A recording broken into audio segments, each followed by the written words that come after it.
Hello, everybody, and welcome to our third webinar of the three-session series that we started from the Lux Innovations Creative Industries Cluster.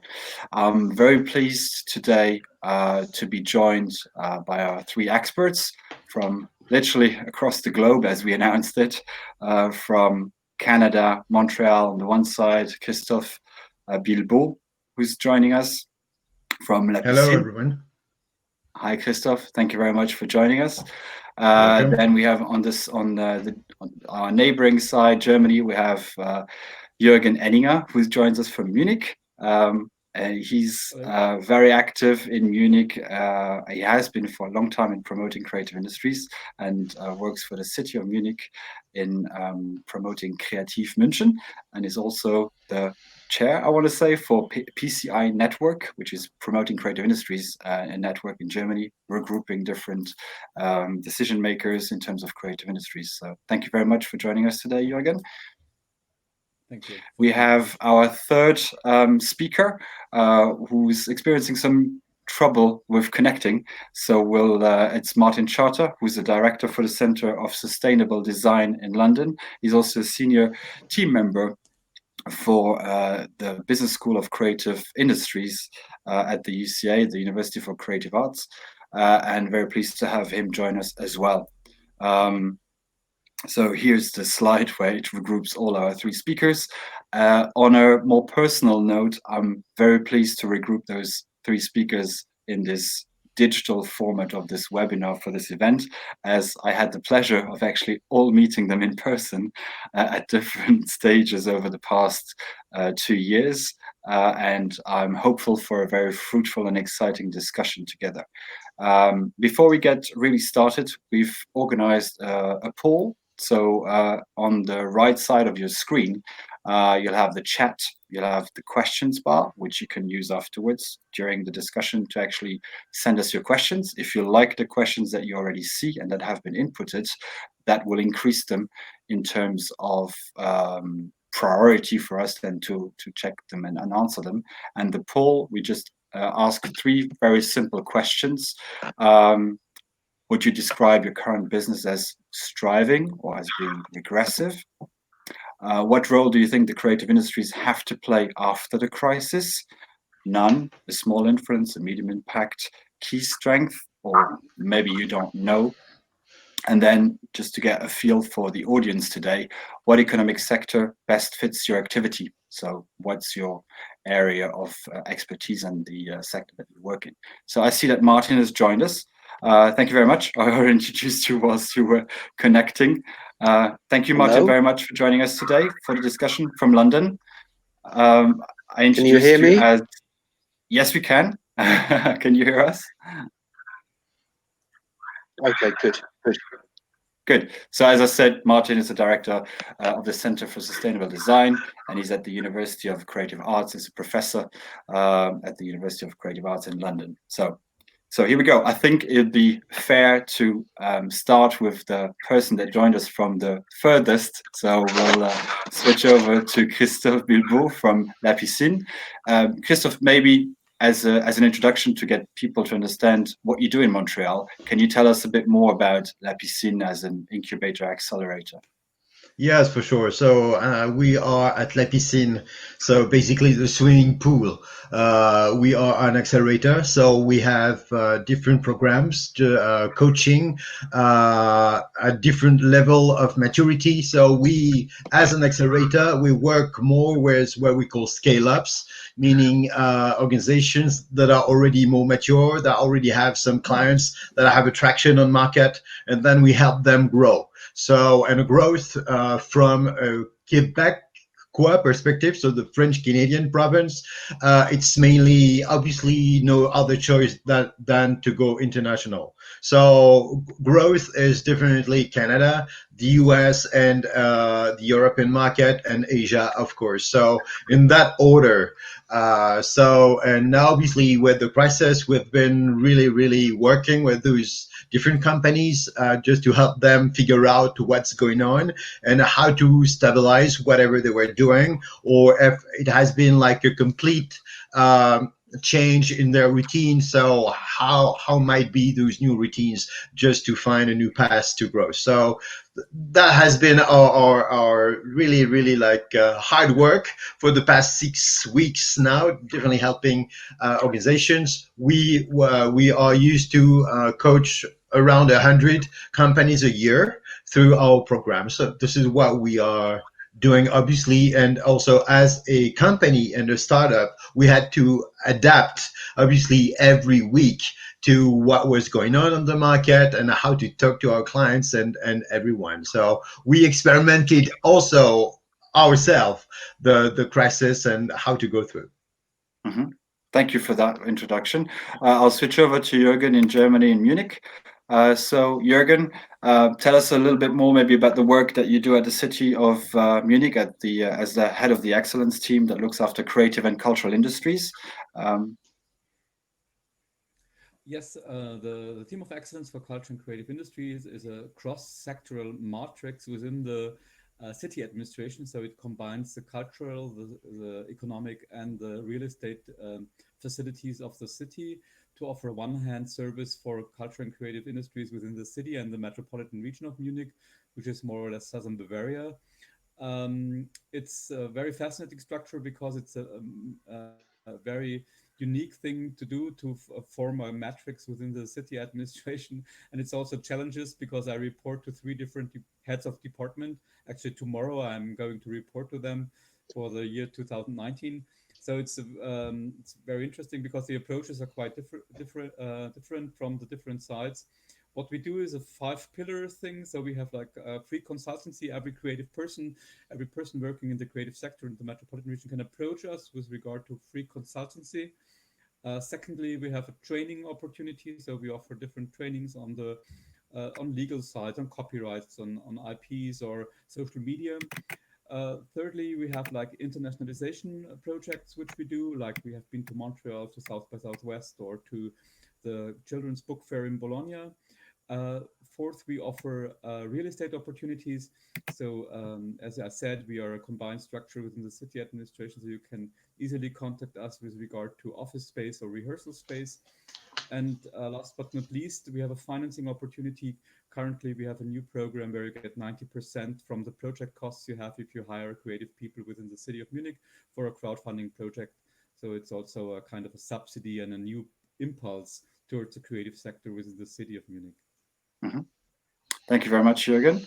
We'll pass over to Professor Charter. So, Martin, could you just tell us a little bit more about your work? I know it's very much entwined between sort of the creative industries on one side and then sustainability or circular economy on the other side. So, tell us a little bit more about your work. And I know I will get over to what you've been working on as a second step, because I know you've been busy in the last 6 weeks.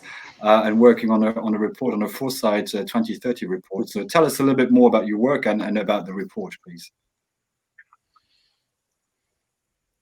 So first thing, can you hear me okay? Yes. Can you hear me? Yes. You can.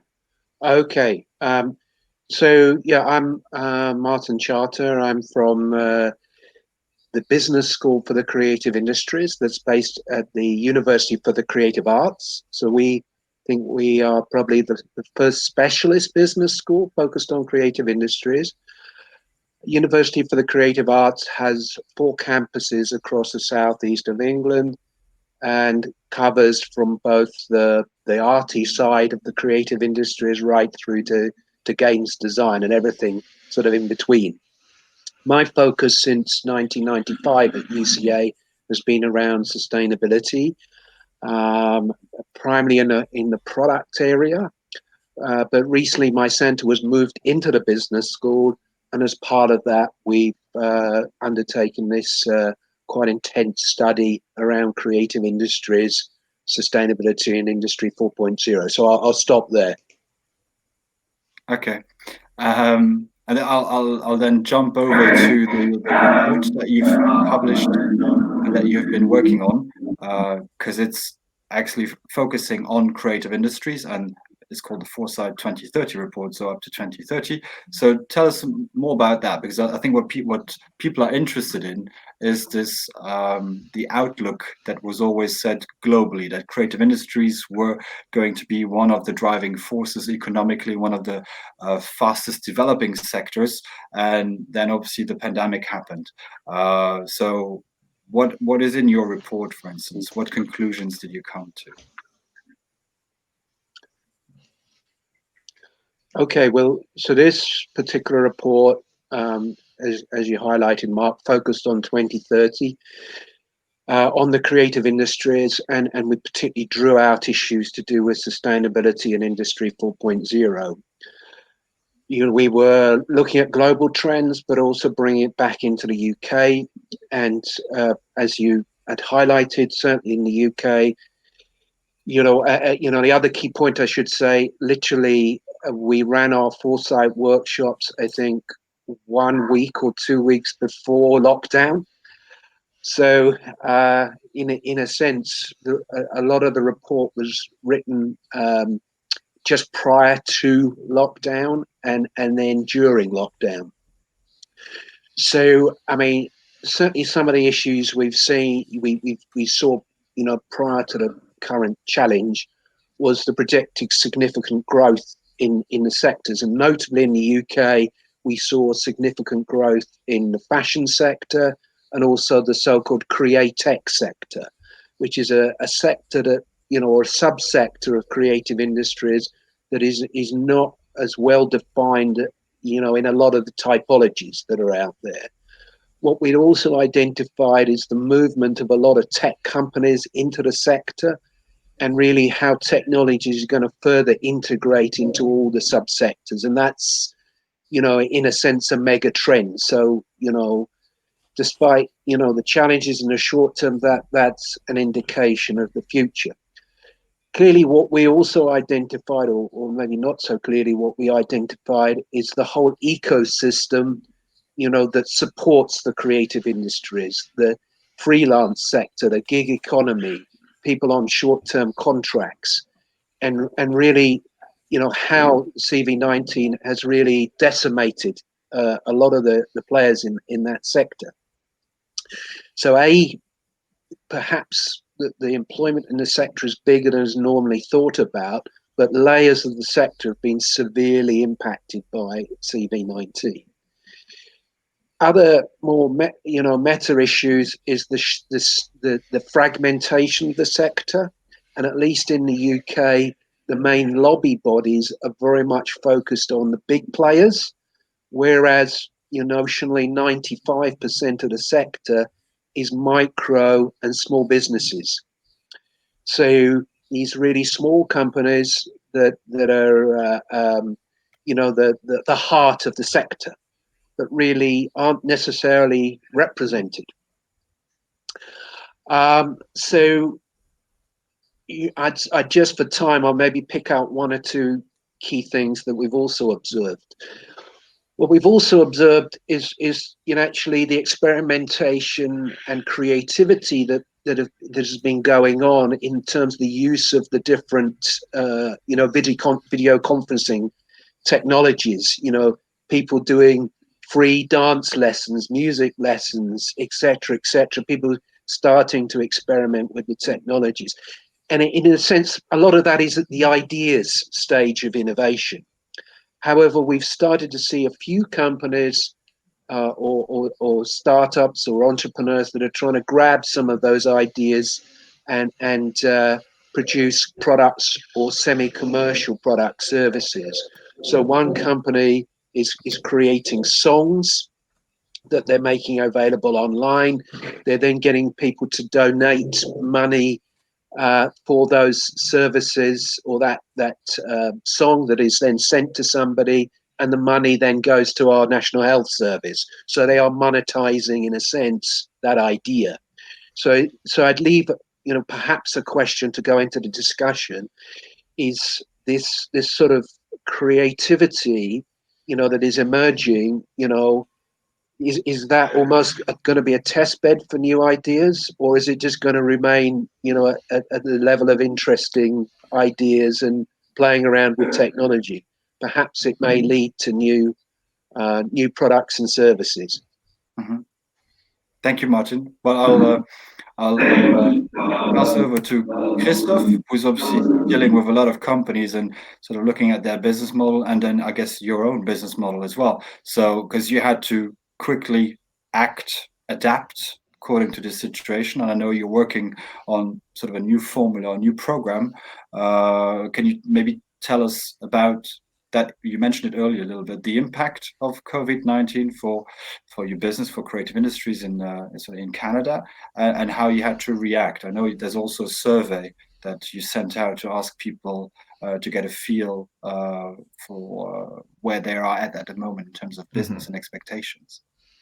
Yes, but I guess first, we definitely are aligned in terms of conclusions and what's happening in Quebec and Canada from what Martin just said. So definitely, yes, a lot of freelancers. So for us, it's 44% of the whole employment that is definitely freelancers. So yeah, when that kind of stuff happen, definitely they are the first in the line just to have everything in their face. But at the same time, they are resilient, and obviously also our government. So the different levels of government here in Canada, we have the province and the country. So they've been really quick just to put on the table some grants and some subsidies just to help that any kind of people, and even more those kinds of people that were definitely really fragile. So, and what we did really on the first week, what you mentioned, Mark, is just to do a survey, just to know exactly what was going on in the mind of our entrepreneurs in the creative and cultural industries. And there were no surprise here that they were not really ready. Nobody really knew what it was just to make a resilience plan or a contingency plan, and that they had maybe like 1 to 3 months just to survive something. So based on that, we definitely pushed that kind of data to the government, and obviously our voices went with all the voices at the same time, so ended with those grants I just mentioned. And then we worked, and now we've been really happy just to tell you that in a few weeks now we're going to launch 3 different cohorts of just to coach companies, and also with different our partners in our ecosystem will be able to have the budget and the means just to coach and help 300 companies in the creative and cultural industries.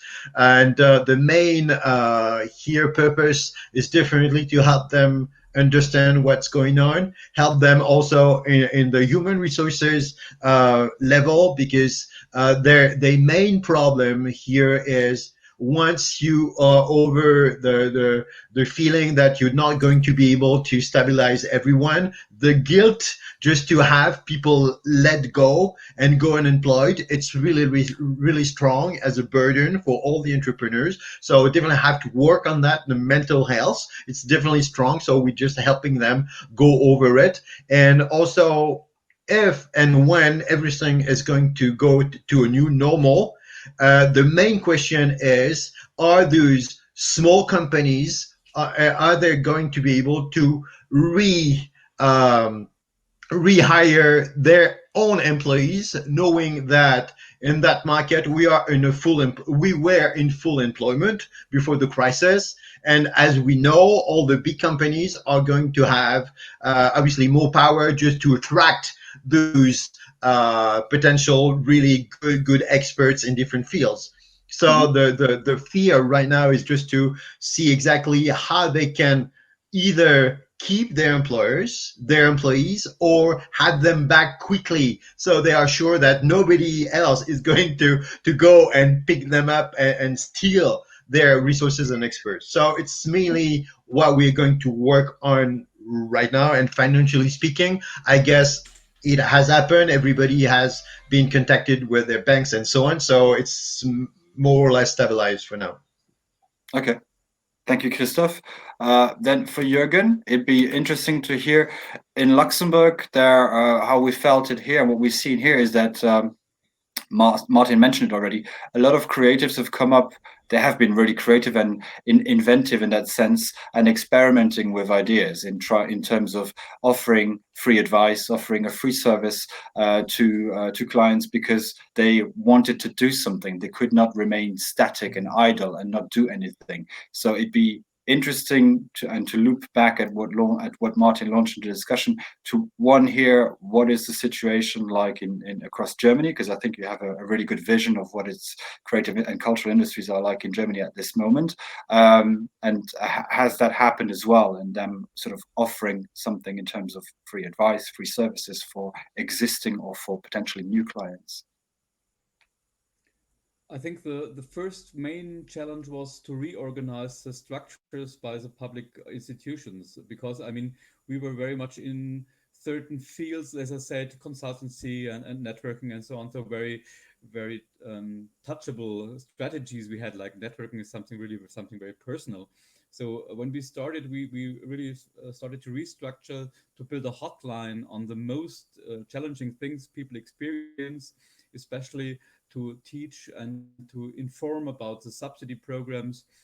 Christophe just mentioned South in Canada, but we have similar project subsidy programs in Bavaria and in Germany, also on the federal and the provincial level. So we wanted to really inform our clients very precisely about what's going on there.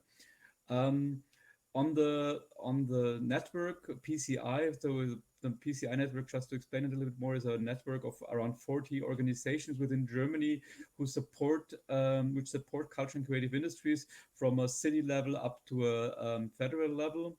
So we experienced a huge wave of solidarity.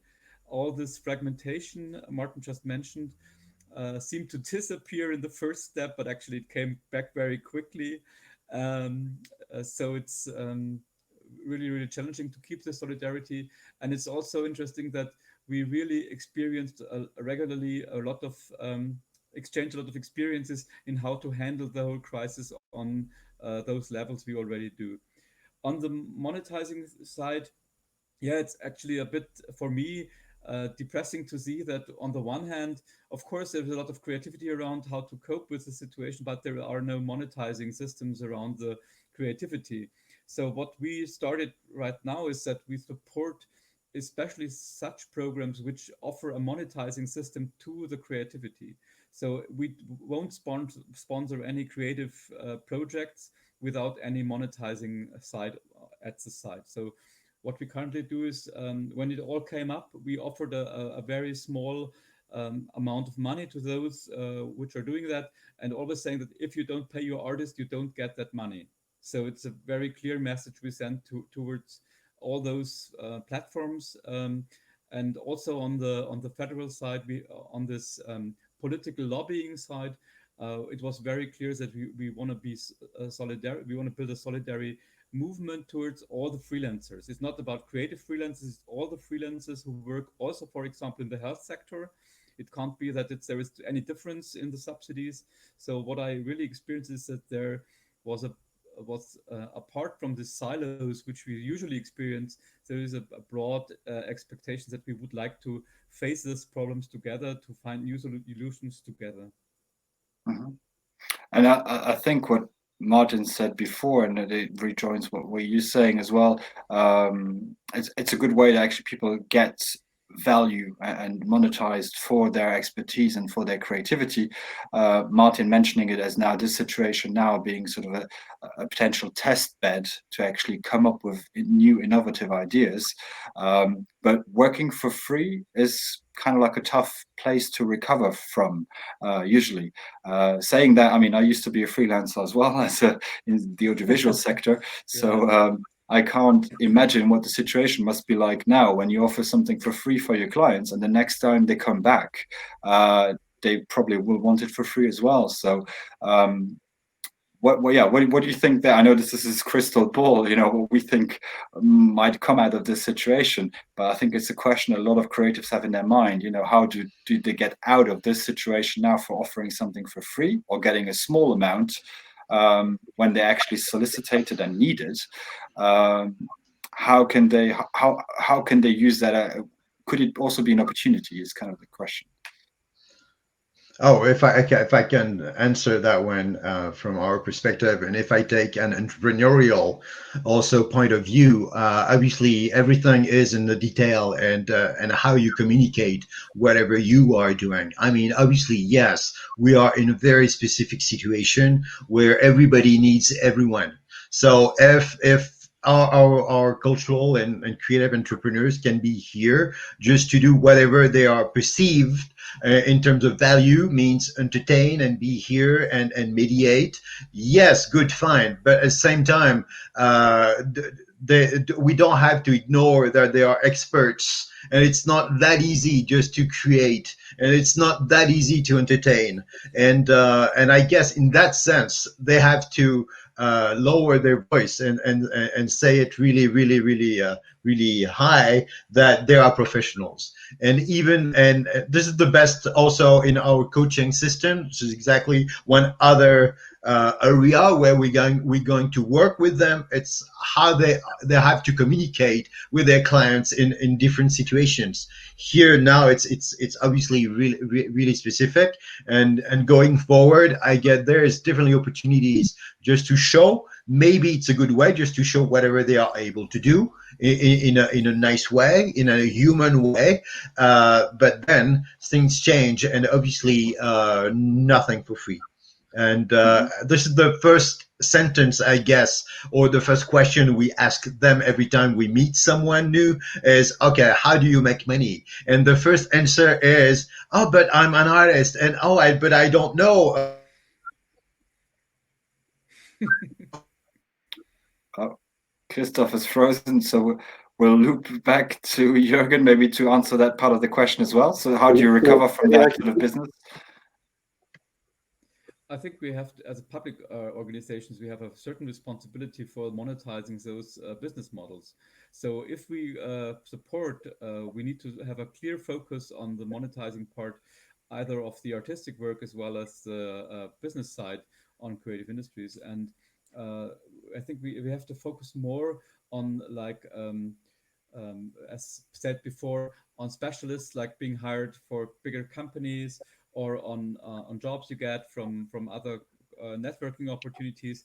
So it's more about a real outcome, not just a nice inspiration you have through networking. I think this is the main target thing. Apart from this lobbying, which I find really important, living in a country which is focusing on automotive sector only. So it's really important to build a very strong lobby towards culture and creative industries. But although on that side, as we are part of the city administration, we try to qualify key players to be able to foster such lobby structures, because we are not supposed to do that on our own, but we need to strengthen those networks. I think this is part of our training business, to build a similar strong network as the automotive sector on the creative side. Uh, Thank you, Jürgen. And Martin, would you say that this current situation Yep. is an opportunity for creative industries then, to excel and to show their real worth, basically? I mean, I'd say picking up on various points there. Certainly, I also saw that this whole solidarity, or I don't know the right issue is, the sort of the issue amongst the freelancers. I know that CV19 has led to a whole new network of freelance sports writers that are trying to organize themselves, even in like a little association where they've got like a psychologist for people who are in trouble, helping them get access to public money. So all the, sort of maybe this is leading to better organization of the small players. Maybe. I think that example that I see in the UK came bottom up from the freelancers rather than top down. The other side that came off from Christoph's a point Christoph made in one of our earlier discussions was, if we didn't have, a lot of uh, the content that's coming out of the creative industries at the moment, what position would we be in? The films, the music, people. So the creatives aren't there just as performers. They're an important, adding a sort of je ne sais quoi to the situation. If we didn't have them, God knows what situation would be. But bringing a practical element, it's obviously, you know, there's a couple of challenges. On the positive side, it's a brilliant time to do R&D for new service development, and maybe you know that a lot of your clients are actually going to be, you know, on their computers to do market research, maybe, you know, but they don't know themselves what the future will look like. But on the other side of it, how do you do new business development in the time of COVID-19? My daughter, she's not in the creative sector, but she's in a startup on artificial intelligence, and you know they're just struggling for business development at the moment. So they're all being focused internally, you know, internal tasks. So you know, I don't think there's any magic bullet. I think it's tough.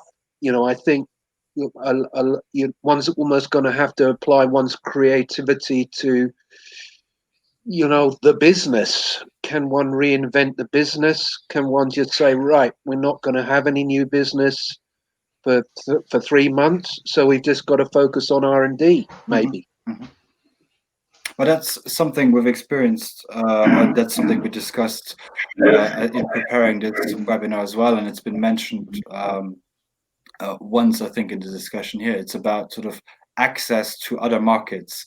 So basically, which with everything now, it's become more local. That's what I've witnessed here in Luxembourg. You know, it's a small country anyways, but in terms of food, people try then to be local, and we're landlocked. So closing off the borders has obviously been a problem. And thankfully, it's not been a huge problem. We've been able to get resources in and out of food, in and out of the country. But that could have been a dramatic situation. So I think for the services that we experience as well, with people, especially having a workforce which exceeds 200,000 people each day that come and work in Luxembourg in a traditional environment or normal setting, that could have cordoned off a lot of people as well. So people are trying to do this locally, but how do you then, if you are in that situation and in this cocoon or in this lockdown for 6 or 7 weeks, how do you then go back to accessing, let's say, foreign markets? Maybe I think a question first for Jürgen, and then I'll loop back over to Christoph, because I know that's something that's interesting for you as well, obviously, and part of your strategy. Jürgen, how do you think, what would be a methodology or an advice for creative and cultural industries to keep that door open again? Mm-hmm. I think it's an opportunity to strengthen local creative industries through a method of, as we did or as we do through crowdfunding recently via a financing tool where you get this 90% back. This was our first step to strengthen the local ties, because then you have enough opportunities to go abroad afterwards, because I'm sure that these networking opportunities are going international very, very quick after the crisis, because people are used to work in international networks. The main challenge is that you don't see it like either just regional or international. It's a very interconnected system where you have like a local artist working for, I always say, the priest or the mayor or the doctor, making a picture, you know, selling it there, and then going to a gallery, in a local gallery in a regional environment, which getting some attention there, going to an international arts fair, and so on. So it's all interconnected, and I think this is the opportunity for regional brands to foster their regional networks and building a strong basis on which they can build international networks later. Okay, thank you. What about you, Christoph? We've been working on that for the past 6 months already in terms of new business model. The idea is obviously, yes, everybody is talking about focusing on your own country and your own community, and so based on that, what we had in mind, just to see how when we talk about having some local business models that work locally speaking, but how they could be duplicated like globally speaking. So that famous glocality, how would that be possible when we talk about creative and cultural industries? And I get that is, and we've been imagining a few ideas around it. For instance, artists and some creative director being able just to produce, for instance, a show, and the duplication would not be for the show just to tour around the world, but just to be interpreted by local artists and local cultural people. So it makes more sense also for the local community rather than just like pushing your own culture, even though it's also always interesting. But that kind of duplication and models could be really interesting to see, obviously, how it could be done. And as Martin said, now if we have no other choices for the next 6 months, let's say, so obviously it's really a good opportunity for everyone just to try to see how that can work. And obviously, globally speaking, working with partners like obviously in Munich or in London, just to see exactly how that can happen. And then everybody's definitely happy because it's a kind of intellectual property. Everybody's being paid for what they are doing and what they bring to the table just to make it even more interesting. So this is the kind of perspective we have when we talk about like entrepreneurship. Okay. Thank you, Christoph. Martin, a few points that you mentioned in your report, and I've picked out the ones specifically in relationship to COVID-19, is that the COVID-19 pandemic has shown the value of creative industries, and that it's beyond monetary value, because it's acting as a showcase for the ingenuity of creativity, for instance, and also that after this pandemics, creative industries will have a central role economically and culturally to play, and that they're not just there for entertainment purposes, as you rightly said before. But what specifically the one aspect that you mentioned about the gig economy, do you think there is a fear, or are we experiencing that already, of people being driven out of the sector because of this gig economy structure with freelancers and short-term contracts, that they say the work is dried up and I have to quit my career and I'll do something else, and that we're losing talent in creative industries? I mean, a couple of points there. I just picking up a couple of the other points before tackling those. I think this globalization issue is very key. I think we're going to, from the remnants of CV-19, we are going to see some element of refocusing of certain people's lives. And I think spending more time in communities, wanting to spend more time in communities, being able to spend more time in communities, because you're going to, let's say even conservative businesses may find that it's not so bad for people to work remotely and not come in every day. So there's an element of that. I think this idea of the local market, but also you can produce locally for the global market. You can, so it's global consumption, global production, but you can produce it from your small office, and but one of the key things we found in our foresight workshops, particularly for us in our sad Brexit situation, or sad for me at least anyway, and maybe not for Boris Johnson and his crew, but was this issue of we as UK are going to need to become a lot more export orientated, international. Again, how are the small players going to be, incentivized? What sort of, not any examples of, for example, export seminars, webinars for free, for fashion designers. We're going to need, who want to access the Korean market. So how is it going to, happen in the UK? Nobody clearly picking that up. And this economic value of the sector, I think there's going to be pluses and minuses. I think like with everything else. I think maybe some people who are in the gig economy, the temporary percentage of the sector, maybe they'll just say, well, it's just too uncertain. Maybe I did want to become a musician and I thought it would, if I was successful, it would, I'd be very successful and earn a lot of money. But maybe it will show some of them that is maybe their dreams will be busted. So some good people may move out of the sector. Maybe. So, but clearly you're seeing like everything else in life, winners and losers. So, Amazon and those guys are winning from this.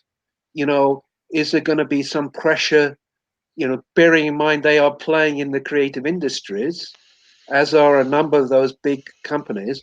Will there be pressures for them to reinvest some of their huge profits they're making out of this back into the sector in some way to stimulate, um, you know, um, this? Because the creative and cultural issues are beyond the monetary worth. That is very clear.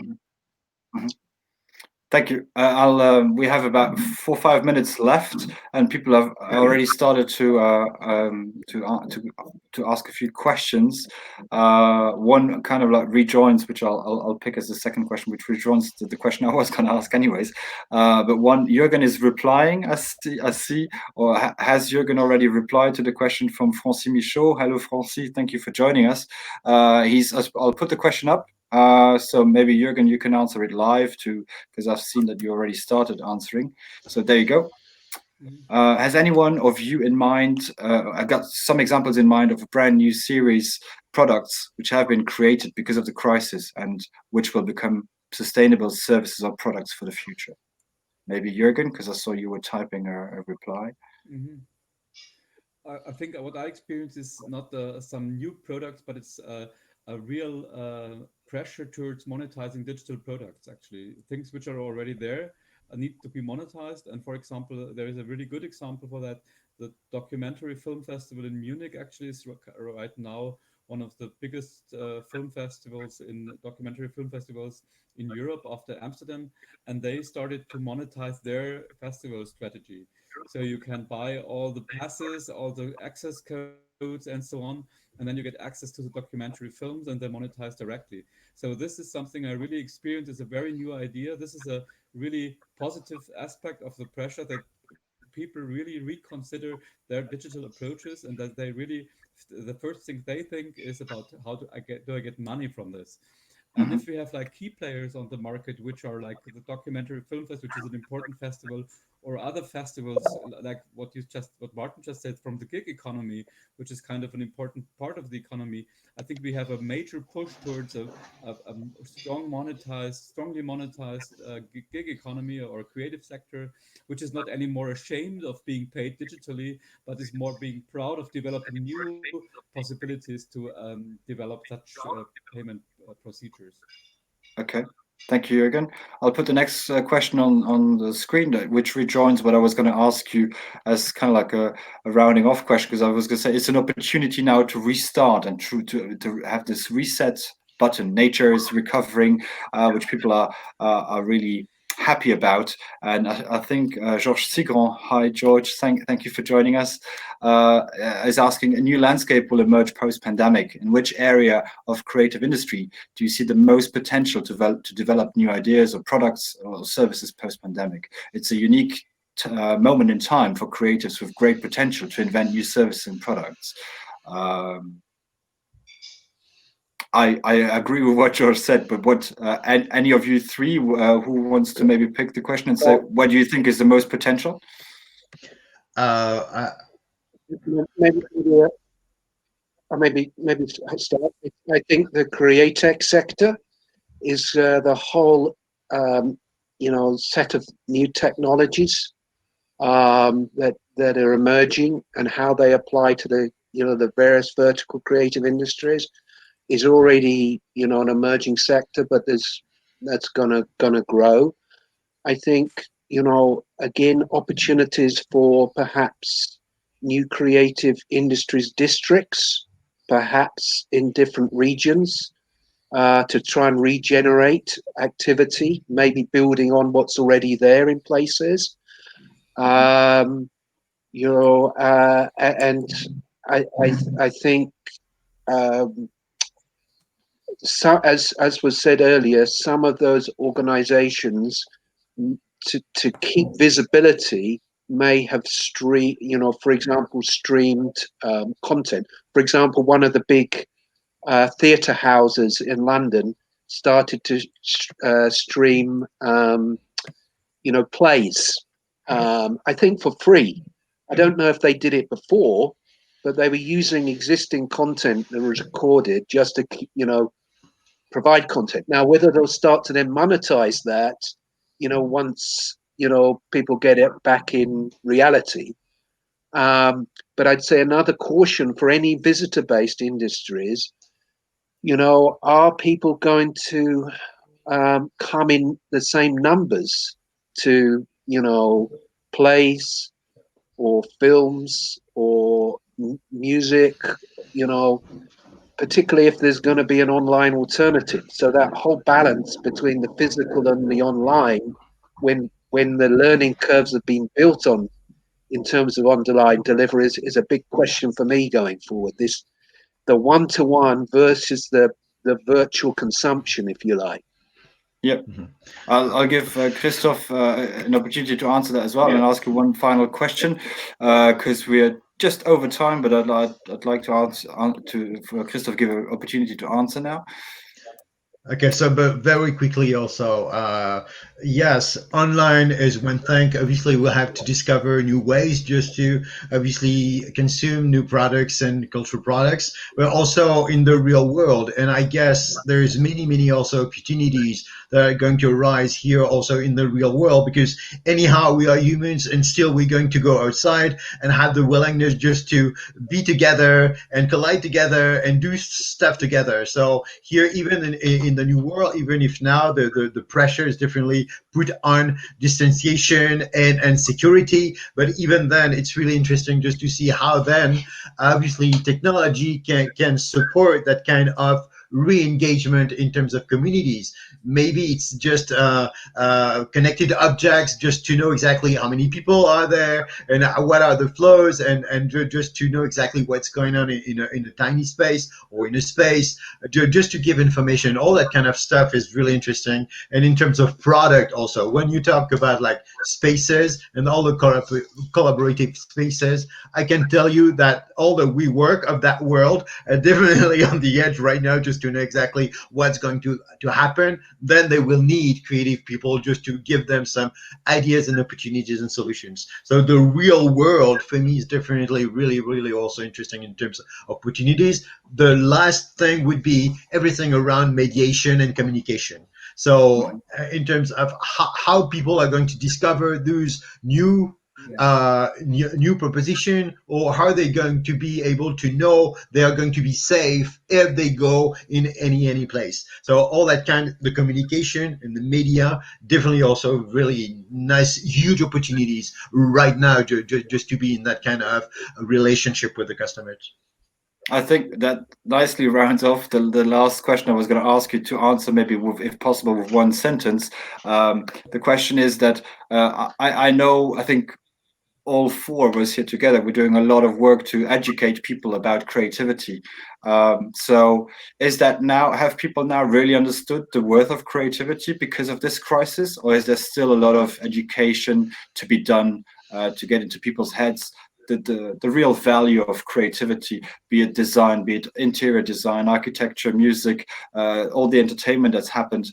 Do we still need to push further and say, haven't you seen what they've been capable of in this and what will happen afterwards? Maybe Jürgen, Martin, and then Christoph to finish off. Jürgen? We will never have to stop saying that our sector is really innovative and really creative. This is a process we are in, and it's even more essential right now to say that very loudly, because there are other branches being even louder than we are. Thank you, Jürgen. And Martin, one sentence, please. Yeah, I think maybe the interesting thing is it's perhaps shown non-creatives that they can be creative. So Very so true. that may be, people have been forced to just being more creative with their times, their ideas. So that may have a knock-on into the creative industries. Yep. Thank you. So embracing creativity even by other people. And Christophe, I'll give you the final word. We started with you joining us from Montreal. So Okay, good. So we are not just here to entertain people. We're also to create value, and not just economic, but also social. So use us and pay us. That's it. thank you very much. So I'd like to thank all our three speakers for joining us from Munich, from London, and from Montreal. Thank you very much. It's been a really interesting discussion. I hope our participants enjoyed it as well. And you'll be able to follow us on the replay, which we'll publish in the next, let's say, few hours afterwards for people that might have missed it or want to see it again. Thank you very much. And thank you for reinforcing the message that creative industries are obviously a force to be reckoned with, that they are active, even if it's a difficult time for them as well in this pandemic, and that they shouldn't be forgotten, and they will definitely have a big role to play post-pandemic as well. Thank you very much, and stay safe. Thank you very much. Thank you. Stay safe. Bye, everyone. Bye-bye. Bye-bye.